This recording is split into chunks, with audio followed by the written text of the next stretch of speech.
நிறைய பேர் பார்த்தீங்கன்னா அப்பா அம்மா வந்து 11-12 வயசுலேருந்தே யூரி பண்ண ஆரம்பிச்சிடுவாங்க. பட் யூஸ்வலாக 14 இயர்ஸ் 15 இயர்ஸ் வரைக்கும் வெயிட் பண்ணலாம். அது அப்பாவோட ஹிஸ்ட்ரி ரொம்ப ரொம்ப இம்பார்ட்டன்ட். ஃபாதரோட ஹிஸ்ட்ரி அவங்களுக்கு என்ன ஏஜ்ல வந்துச்சோ அதே ஏஜ்ல எக்ஸ்பெக்ட் பண்ணலாம்.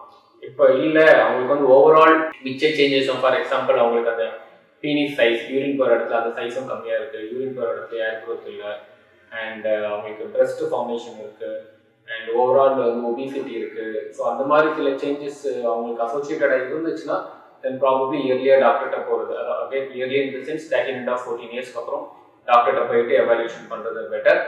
அண்ட் ஸோ இது ஏதாச்சும் இந்த மாதிரி ஏதாச்சும் சேஞ்சஸ் இருக்குது, ஏதாவது நான் இப்போ பண்ண மாதிரி எக்ஸ்பிளைன் பண்ணலாம், then we go for the blood investigation and confirmation of the diagnosis.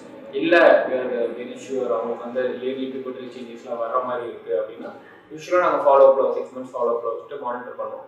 And some point of time progress ஆகணும்னா வி கோ ஃபார் இட்.